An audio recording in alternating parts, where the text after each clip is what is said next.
SI কেলেংকাৰীৰে জড়িত আৰু দুজনক গ্ৰেপ্তাৰ কৰা হৈছে। পিকে দত্ত ভাৰ্গৱ হোটেলৰ 2 মেনেজাৰ গ্ৰেপ্তাৰ কৰিছে চিআইডিয়ে। চিআইডিয়ে গ্ৰেপ্তাৰ কৰিলে ৰূপম ডেকা। শুকুৰবাৰে সোধা-পোছাৰ বাবে আটক কৰা হৈছিল ৰূপম ডেকাক। ৰূপম ডেকাৰ পৰা ভাৰ্গৱ হোটেলত হোৱা পৰীক্ষাৰ বহু তথ্য লাভ কৰিছে চিআইডিয়ে। পুনৰবাৰ জনাব বিচাৰিছো এছআই কেলেংকাৰীৰ সৈতে জড়িত আৰু দুজনক গ্ৰেপ্তাৰ কৰা হৈছে। পিকে দত্ত ভাৰ্গৱ হোটেলৰ 2 মেনেজাৰ গ্ৰেপ্তাৰ কৰিছে চিআইডিয়ে। চিআইডিয়ে গ্ৰেপ্তাৰ কৰিছে ৰূপম ডেকাক। এই ৰূপম ডেকাকে শুকুৰবাৰ দিনটো সোধা-পোছাৰ বাবে আটক কৰিছিল। ভাৰ্গৱ হোটেলত হোৱা পৰীক্ষাৰ বহু তথ্য লাভ কৰিছে ৰূপম ডেকাৰ পৰা চিআইডিয়ে।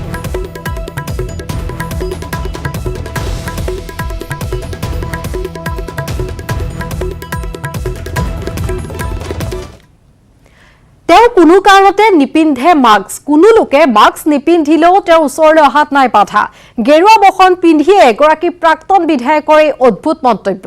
কিন্তু কোন এগৰাকী প্ৰাক্তন বিধায়ক আহক চাওঁ। হততে দল বাগৰি ফুৰাত সিদ্ধহস্ত ৰূপহীহাটৰ বহুবল্কী প্ৰাক্তন বিধায়ক আব্দুল আজিজৰ কৰ্মকাণ্ডই সৰ্বততে প্ৰতিক্ৰিয়াৰ সৃষ্টি কৰিছে। আৰু এই সময়ছোৱাতে প্ৰাক্তন বিধায়কগৰাকীৰ লেকামহীন কথা বতৰাটো প্ৰতিক্ৰিয়াৰ সৃষ্টি হৈছে। যিটো সময়ত কৰোনা মহামাৰীক লৈ এক বুজাব নোৱাৰা পৰিস্থিতিৰ সৃষ্টি হৈছে। অভাৱনীয়ভাৱে কৰোনা আক্ৰান্তৰ সংখ্যা বৃদ্ধি পাইছে, প্ৰতিদিনে মৃত্যুৰ সংখ্যাও বৃদ্ধি পাইছে। সেই সময়তে বিজেপি এই বহুবল্কী নেতাজনৰ উদ্ভট যুক্তিয়ে এতিয়া প্ৰতিক্ৰিয়াৰ সৃষ্টি কৰিছে। কৰোনা মহামাৰী ভয়াৱহতাৰ প্ৰতি লক্ষ্য ৰাখি প্ৰশাসনে মাস্ক পৰিধান কৰাটো বাধ্যতামূলক কৰি ৰাজহুৱা স্থানত মাস্ক পৰিধান নকৰাসকলৰ বিৰুদ্ধে কঠোৰ পদক্ষেপ হাতত লৈ জৰিমনা বিহিছে।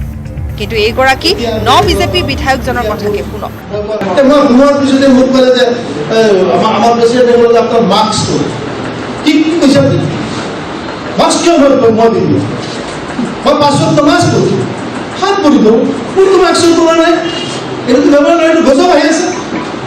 মুছলমানৰ লাগে পাৰে, হিন্দু লাগিব পাৰে, এতিয়া ডাইৰেক্ট মানে কানেকশ্যন হৈ আছে, কানেক্টেড আল্লাহ লগত যোগাযোগ কৰি এইটো ব্যৱস্থা হৈ আছে।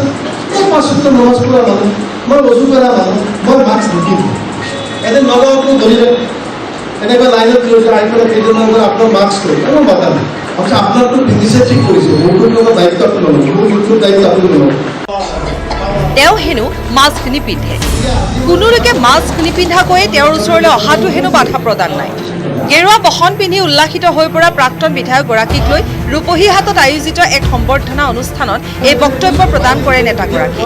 অসম চুক্তিৰ বিৰোধিতাৰে গঠন হোৱা আমচুক নেতৃত্ব দি পিছৰ পৰ্যায়ত প্ৰায় প্ৰতিটো ৰাজনৈতিক দলতে যোগদান কৰি এক প্ৰকাৰ নজিৰ সৃষ্টি কৰা এইগৰাকী বহুবল্কী প্ৰাক্তন বিধায়ক বিজেপি দলত কিমান দিন টিকি থাকিব পাৰিব সেয়া স্পষ্ট হ'বলৈ বেছিদিন নালাগিব। যদিও ইতিমধ্যে ৰূপহীহাটত জনপ্ৰিয়তা বহু পৰিমাণে হ্ৰাস পাইছে। ৰূপহীহাটৰ পৰা মুজামিল হক ৰিপৰ্ট, নিউজ 18 অসম নৰ্থ। আজি মহাপুৰুষ শ্ৰীমন্ত শংকৰদেৱৰ জন্মতিথি। জগতগুৰু শ্ৰীমন্ত শংকৰদেৱৰ 572 সংখ্যক জন্মতিথি উপলক্ষে ৰাজ্যৰ ভিন্ন প্ৰান্তত উদযাপন হৈছে জন্মোৎসৱ। পুৱাৰে পৰা হৰিনামেৰে মুখৰিত হৈ পৰিছে সত্ৰ নামঘৰসমূহ।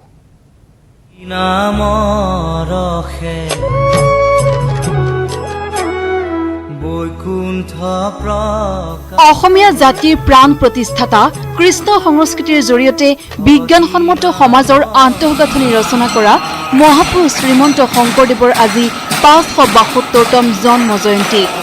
ৰাজ্যজুৰি সত্ৰীয়া ৰীতি পৰম্পৰাৰে পালন কৰা হৈছে জগতগুৰু শ্ৰীমন্ত শংকৰদেৱৰ জন্মোৎসৱ। হৰিনাম কীৰ্তনৰ ধ্বনিত মুখৰিত হৈ পৰিছে ৰাজ্যৰ সত্ৰ নামঘৰ। বৰপেটা সত্ৰত গুৰুজনাৰ জন্মোৎসৱ উপলক্ষে ভকত বৈষ্ণৱ বাপ বান্ধৱসকলে পুৱাৰ প্ৰসংগত ভাগ লয়। পুৱাৰ প্ৰসংগৰ লগতে ৰীতি পৰম্পৰা অনুসৰি কীৰ্তনঘৰত ঘোষা কীৰ্তন আদিও গোৱা হয়।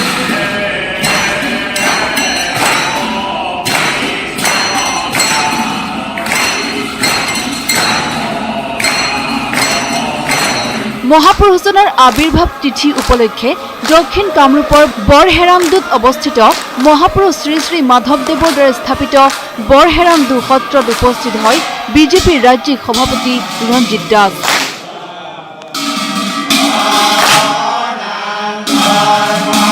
নিজকে মহাপুৰুষ দুজনাৰ একান্ত ভক্ত বুলি মন্তব্য কৰি ভক্তসকলৰ সৈতে নাম কীৰ্তনত অংশগ্ৰহণ কৰি মহাপুৰুষজনাক স্মৰণ কৰে। আজি মোৰ পৰম সৌভাগ্য জগতগুৰু শ্ৰীমন্ত শংকৰদেৱৰ আৱিৰ্ভাৱ তিথি উপলক্ষে ইয়াতে সেৱা লৈছোঁ। আৰু যিহেতু আমি নতুন প্ৰজন্মক আমি এইটোৱে আহ্বান জনাইছোঁ যে গুৰুজনাৰ যি কৃষ্টি সংস্কৃতি বা যি গুৰুজনাৰ যি অৱদান, সেই অৱদানসমূহ আমি নতুন পৰীক্ষে আমি আগুৱাই নিব লাগিব। শ্বেক্সপিয়াৰক জানো আমি বহুতে নতুন প্ৰজন্মই, কিন্তু গুৰুজনাই শ্বেক্সপিয়াৰৰ আগতে নাটক সৃষ্টি কৰিছিলে। এইবোৰ যি সৃষ্টি কৃষ্টি সেইসমূহ আমি অসমীয়া সমাজত প্ৰচাৰ প্ৰসাৰ কৰিলেহে গুৰুজনাৰ প্ৰতি আচলতে শ্ৰদ্ধা ভক্তি কৰা হ'ব যেন মই জ্ঞান কৰোঁ। কোভিড-19ৰ ভয়াৱহতাৰ বাবে পূৰ্বৰ দৰে গুৰুজনাৰ জন্ম জয়ন্তী উপলক্ষে নাই উলহ মালহ পৰিৱেশ, কিন্তু নামঘৰে প্ৰতিজন অসমীয়াই অন্তঃকৰণেৰে স্মৰণ কৰিছে গুৰুজনাক। এয়া যোৰহাটৰ ঢেকীয়াখোৱা বৰনামঘৰৰ দৃশ্য। গুৰু জয়ন্তীৰ দিনা পুৱাৰে পৰাই খোল তাল দবা শংখধ্বনিৰে চলিছে গুৰুজনাৰ সৃষ্টিৰাজিৰ গুণানুকীৰ্তন। নামঘৰৰ চৌপাশে ভাগৱত ভ্ৰমণ কৰি ভকতসকলে জুৰিলে হৰিনাম।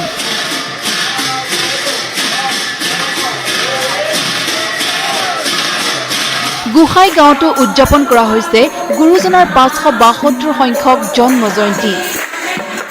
পুৱা 10 বজাত ধৰ্মধ্বজা উত্তোলনেৰে উৎসৱৰ পাতনি মেলে গোসাইগাঁও নামঘৰ পৰিচালনা সমিতিৰ সভাপতি পদ্মধৰ দাসে। মহাপুৰুষ মাধৱদেৱ স্থাপিত ঐতিহাসিক হাজো ধূপৰগুৰি সত্ৰতো উদযাপন কৰা হৈছে গুৰুজনাৰ জন্মোৎসৱ। এইদৰে ৰাজ্যৰ প্ৰান্তে প্ৰান্তে প্ৰতিটো নামঘৰ আৰু সত্ৰত জন্ম জয়ন্তীত স্মৰণ কৰা হ'ল জগতগুৰুক। Bureau report, news 18 Assam north east. Corona মহামাৰীয়ে প্ৰভাৱিত কৰিছে দেশৰ প্ৰতিটো ক্ষেত্ৰকে, বিশেষকৈ অখণ্ডিত ক্ষেত্ৰটোত, যিটো সংস্থাপিতৰ 44% অংশ পৰে। মেকানিকসকলো কৰোনা মহামাৰীৰ বাবে প্ৰভাৱিত হৈছে। ক্ৰেষ্টল এক্টিভে নেটৱৰ্ক 18ৰ সহযোগত প্ৰটেক্ট ইণ্ডিয়ান ইঞ্জিন নামেৰে এক অভিযানৰ আৰম্ভ কৰিছে। এই অভিযানৰ লক্ষ্য হ'ল দেশৰ ইঞ্জিনৰ সুৰক্ষাৰ লগতে মেকানিকসকলৰ প্ৰযুক্তিৰ কৌশল উন্নত কৰা। भारत 2 पहिया वाहनों की दुनिया का सबसे बड़ा निर्माता है और साथ ही उनकी सर्विस के लिए बड़ी संख्या में मैकेनिकों को रोजगार के अवसर प्रदान करता रहा है। हालांकि देश भर में हुए लॉकडाउन ने इन छोटे पैमानों के लाखों मैकेनिकों के भविष्य को अंधे कुएं में धकेल दिया। परेशानी यही है क्योंकि लॉकडाउन के बाद तो काम चला ही नहीं है बिल्कुल भी। जैसे लॉकडाउन थोड़ा बढ़ने लगा, खुलने लगा, तो वैसे ही सहज काम भी सही होने लगा, लेकिन अभी भी प्रॉपर तरीके से काम भी इतना अच्छा नहीं है जो होना चाहिए। इसी सिलसिले में जागरूकता बढ़ाने और छोटे पैमाने के मैकेनिकों को सपोर्ट करने के लिए नेटवर्क 18 ने कैस्ट्रॉल एक्टिव के साथ मिलकर प्रोटेक्ट इंडियाज इंजन कैंपेन को लॉन्च किया। देश के इंजन की सुरक्षा और मैकेनिकों के तकनीकी कौशल को उभारने की पहल, ताकि हम उन्हें एक बेहतर कल दे सकें। As mechanics resiliently look to get back on their feet, Castrol India and Network 18 present Protect India's Engine, a joint initiative to empower India's mechanic community to navigate through these difficult times and be better equipped to restart their business. Castrol Active will aim to invest up to rupees 50 lakhs towards upskilling initiatives for mechanics. Just like our mechanics who protect our bikes, let's now do our bit to protect them and help them to keep moving ahead. I think India has the largest number of two-wheelers on road, and keeping them running is this army of unsung heroes, our mechanics. So personally, I don't think there could be a better title for this campaign, because as I see it, it is our mechanics who are the real engines of this country. They keep our engines protected and help us keep moving ahead non-stop. So I couldn't think of a better brand to actually take cognizance of this fact and really help this community. जैसे Bharat systematic unlock की ओर बढ़ रहा है, हमारा ये फर्ज बनता है कि हम अपने मैकेनिक भाइयों का समर्थन करें और उनके भविष्य के लिए नए रास्ते खोलें। आइए जुड़िए कैस्ट्रॉल एक्टिव और नेटवर्क 18 के इस पहल से और दीजिए अपना support protect India's engine campaign को। रुक मत चल तू এটকা দিয়ক আৰু পাওক এখন মাস্ক। কৰোনাৰ আতংকৰ মাজতে ৰঙিয়াৰ এগৰাকী প্ৰতিভাৱান ছাত্ৰই সাজি উলিয়াইছে এটিএম সদৃশ মাস্কৰ মেচিন। এই অভিনৱ মেচিনটোত খুচুৰা পইচা ভৰাই দিলে স্বয়ংক্ৰিয়ভাৱে ওলাই আহে এখনকৈ মাস্ক।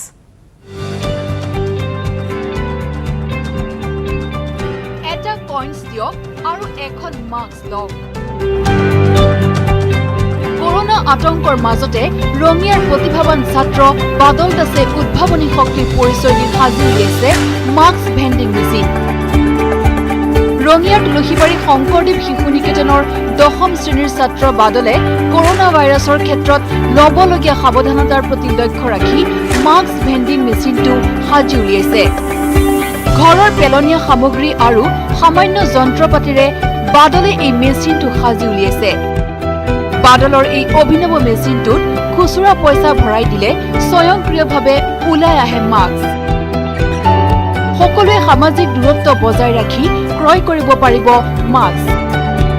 যন্ত্ৰটো সম্পূৰ্ণ কৰিবলৈ পেলনীয়া কাৰ্টুন, এটি মটৰ আৰু এডাল স্প্ৰিং ব্যৱহাৰ কৰি সাজি উলিয়াইছে মাস্ক ভেণ্ডিং মেচিনটো। অতি কম খৰচত আৰু সীমিত সাধনেৰে দৰিদ্ৰ পৰিয়ালৰ সন্তান বাদলে এনেদৰে উদ্ভাৱনী শক্তিৰ পৰিচয় দি সাজি উলিয়াইছে এই মেচিনটো। মাস্ক আমি ক্ৰয় কৰিবৰ বাবে দোকানত যাব লাগে আৰু যাৰ ফলত মানুহৰ ভিৰ লক্ষ্য হয়। সেইবাবে যাতে মানুহে দোকানত ভিৰ নোহোৱাকৈ মাস্ক ক্ৰয় কৰিব পাৰে তাৰ সুবিধাৰ্থে মই এই ভেণ্ডিং মেচিনটো তৈয়াৰ কৰিছোঁ। মাস্ক ভেণ্ডিং মেচিনটো মই ভৱিষ্যতে আৰু ডাঙৰকৈ বনাম বুলি ভাবিছোঁ, কিন্তু খৰচৰ বাবে মই অলপ আগবাঢ়িব পৰা নাই। ইয়াৰ পূৰ্বে প্ৰতিভাৱান ছাত্ৰ বাদলে 7ম শ্ৰেণীত পঢ়ি থকা সময়তে পেলনীয়া সামগ্ৰীৰে ATM মেচিন সাজি চমক সৃষ্টি কৰি প্ৰতিভাৰ উমান দিছিল। লগতে লকডাউনৰ সময়ত স্বয়ংক্ৰিয় হেণ্ডৱাছ যন্ত্ৰ সাজি সকলোৰে দৃষ্টি আকৰ্ষণ কৰিবলৈ সক্ষম হৈছিল এইগৰাকী ছাত্ৰ বাদল দাসে। ৰঙিয়াৰ পৰা Inamul Islam, news 18 Assam north east. পুনৰ ৰক্ষকৰ ৰূপত ভক্ষক। এবাৰ কাজিৰঙা ৰাষ্ট্ৰীয় উদ্যানত গড়ৰ নিৰাপত্তাত নিয়োজিত বনকৰ্মী নামিল গড়ৰ খৰ্গৰ চোৰাং বেহাত। গড়ৰ খৰ্গৰ চোৰাং ব্যৱসায়ত জড়িত 4জনক গ্ৰেপ্তাৰৰ পিছতে পোহৰলৈ আহিছে এই চাঞ্চল্যকৰ ঘটনা।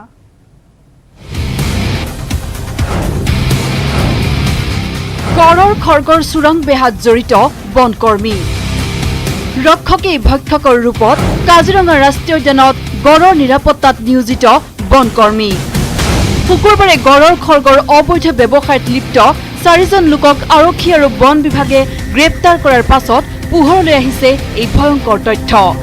প্ৰাৰম্ভিক অনুসন্ধানত 2জন অস্থায়ী বনকৰ্মীক উদ্যান কৰ্তৃপক্ষই আটক কৰি সোধা পোছা কৰাৰ পাছত বন বিভাগে গ্ৰেপ্তাৰ কৰে বনকৰ্মী 2জনক। বিভাগীয় সূত্ৰ মতে কহৰা বনাঞ্চলৰ বকপাৰা বন শিবিৰ এলেকাত নিয়মীয়া টহল দি থকাৰ সময়ত এটা গড়ৰ খৰ্গ পৰি থকা অৱস্থাত উদ্ধাৰ কৰিছিল অশোক ভূঞা আৰু হাবিবুৰ ৰহমান নামৰ হাতী মাউত হিচাপে কৰ্মৰত অস্থায়ী বনকৰ্মী কেইজনে। উদ্ধাৰ কৰা গড়ৰ খৰ্গটো উদ্যান কৰ্তৃপক্ষক জমা নিদি বিক্ৰী কৰিছিল ৰামেশ্বৰ সিংনাৰ নামৰ গড়ৰ খৰ্গৰ অবৈধ ব্যৱসায়ীক। Named Ashok Bhuyan and Habibul Rahman. Both of them are cash labels, Hathi Mouts. And based on the preliminary investigation, we found out some evidences of their involvement with the illegal trade. Investigation is on. We have to interrogate further to get the complete truth. সিংনাৰেই অস্থায়ী বনকৰ্মী 2জনৰ কথা ফাদিল কৰে। সমগ্ৰ ঘটনা সন্দৰ্ভত বন বিভাগে অব্যাহত ৰাখিছে তদন্ত। কাজিৰঙাৰ পৰা Bitupan Bora, news 18 Assam north east.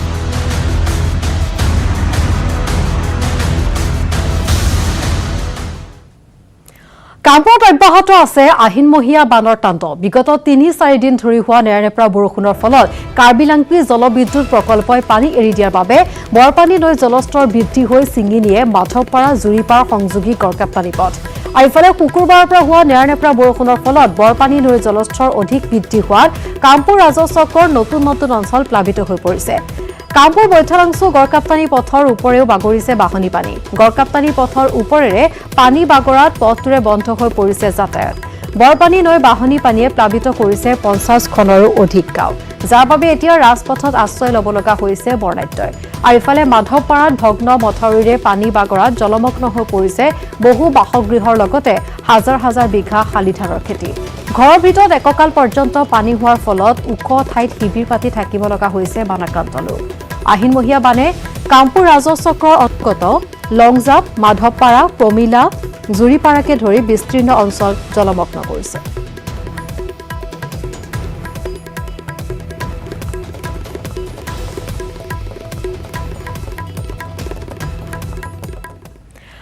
জাতীয় পৰিষদলৈ সোঁত বৈছে জাতীয়তাবাদী নেতাৰ নতুন আঞ্চলিক দলটোত একেদিনাই যোগদান কৰিলে অসম সংগ্ৰামী মঞ্চৰ 22 জন সদস্যই আৰু এই প্ৰতিবেদন আগবঢ়াই বিদায় লৈছো চিটি 18ৰ পৰা নমস্কাৰ জাতীয়তাবাদী নেতাৰ সোঁত বৈছে অসম জাতীয় পৰিষদলৈ এজেপিত যোগদান বিশিষ্ট সাংবাদিক অদীপ কুমাৰ ফুকনৰ একেদিনাই দলটোত যোগদান অসম সংগ্ৰামী মঞ্চৰ 22 জন সদস্যৰ নিৰ্বাচন চমু চাপি অহাৰ লগে লগে ৰাষ্ট্ৰীয় লগতে আঞ্চলিকতাবাদী দলসমূহত যোগদান অব্যাহত আছে এজনৰ পিছত আনজন চৰ্চিত লোকৰ এইবাৰ আঞ্চলিকতাবাদী গোটক শক্তিশালী কৰাৰ উদ্দেশ্যৰে নতুনকৈ গঠন হোৱা অসম জাতীয় পৰিষদত শনিবাৰে যোগদান কৰে বিশিষ্ট সাংবাদিক তথা অসম সংগ্ৰামী মঞ্চৰ অদীপ কুমাৰ ফুকনে আসু আৰু অসম জাতীয় পৰিষদৰ পৃষ্ঠপোষকতাত জন্ম লাভ কৰা এই দলটোত তেওঁৰ লগতে যোগদান কৰে 22 জন কৰ্মীয়ে তাৰে ভিতৰত আছে অসম সংগ্ৰামী মঞ্চৰ জিয়াউৰ ৰহমান লুচি নেউগ ৰবীন্দ্ৰ কুমাৰ দত্ত আৰু অমিতাভ চৌধুৰী কা আন্দোলনৰ সময়ছোৱাত গুৰুত্বপূৰ্ণ ভূমিকা আগবঢ়োৱা অদীপ কুমাৰ ফুকনে যোগদান কৰাৰ দিনাই লাভ কৰে জগদীশ ভূঞাৰ সৈতে দলটোৰ সমন্বয়কৰ দায়িত্ব আগন্তুক বিধানসভা নিৰ্বাচনত বিজেপিক প্ৰতিহত কৰিবলৈ অসম জাতীয় পৰিষদ মহাশক্তিলৈ পৰিণত হ'ব বুলি মন্তব্য কৰে অদীপ ফুকনে অসম জাতীয় পৰিষদৰ জৰিয়তে এক মহাশক্তিলৈ ৰূপান্তৰিত কৰি আঞ্চলিকতাবাদক আঞ্চলিক ৰাজনীতিক এই মজিয়াৰ পৰাই আমি মহাশক্তিলৈ ৰূপান্তৰিত কৰি এই যি দুটা সমস্যা জাতীয় সমস্যা হিচাপে পৰিচিত দিছপুৰত বহি থকা চৰকাৰ আৰু ৰাষ্ট্ৰীয় সমস্যা হিচাপে পৰিচিত দিল্লীৰ চৰকাৰখনক আমি আঘাত কৰিব লাগিব আৰু অসমৰ জনগণৰ পক্ষত থকা এখন আঞ্চলিক ৰাজনীতিৰ চৰকাৰ আমি দিছপুৰত বহুৱাবই লাগিব ইফালে উপ পৰিদৰ্শকৰ নিযুক্তি পৰীক্ষাত হোৱা দুৰ্নীতিয়ে যুৱ প্ৰজন্মৰ ভৱিষ্যত অন্ধকাৰৰ দিশে ঠেলি নিয়াৰ অভিযোগ উত্থাপন কৰিছে অসম জাতীয় পৰিষদে অসম চৰকাৰৰ গৃহ বিভাগৰ তত্ত্বাৱধানত হোৱা পৰীক্ষা এটাত কুৱেশ্যন পেপাৰ প্ৰশ্নকাকত ফাদিল হোৱা কথাষাৰ বৰ সৰল আৰু সহজ অংক নহয় এই গোটেই বিষয়টোৰ লগত নিশ্চিতভাৱে কিবা ডাঙৰ বিষয় ষড়যন্ত্ৰ জড়িত হৈ আছে আৰু অসমৰ যুৱক যুৱতীসকলৰ ভৱিষ্যতৰ যিটো সুৰক্ষাৰ প্ৰশ্ন এই প্ৰশ্নত আপোচ নকৰাকৈ নিবনুৱা যুৱক যুৱতীসকলক আমাৰ উঠি অহা প্ৰজন্মৰ কৰ্মক্ষেত্ৰ সৃষ্টি কৰি নিযুক্তিৰ বিষয় ব্যৱস্থাটো নিকাভাৱে সম্পূৰ্ণ কৰি সেইসকলক ন্যায় দিবৰ বাবে আমি চৰকাৰক বিনম্ৰভাৱে আহ্বান জনাইছোঁ ইফালে অসম জাতীয় পৰিষদত কেইবাজনো আঞ্চলিকতাবাদী নেতাই যোগদান কৰাৰ সময়তেই অখিল গগৈৰ মন্তব্য এক দল এক পতাকা নীতি নমুনাটো এক ঐতিহাসিক ভুল সদৌ অসম ছাত্ৰ সন্থাৰ নাই চাওক সদৌ অসম ছাত্ৰ সন্থাই ঐতিহাসিক ভুল কৰিলে এক দল এক পতাকা এক প্ৰতীকৰ কথাটো যে কোৱা হৈছিলে এইটো নমুনাৰ কাৰণে ডাঙৰ ভুল হৈছে মই ভাবোঁ যে যদি বিজেপি আৰু পৰাভূত কৰিব লাগে তেতিয়াহ'লে আমি সকলো সেই কথাটো আহ্বান কৰিছোঁ আৰু এতিয়া কৃষক মুক্তিয়ে কিবা দল হ'ব লাগে কেমেৰা পাৰ্চন নিতুল কৃষ্ণৰ সহযোগত হীৰকজ্যোতি মালাকাৰৰ report news 18 Assam north east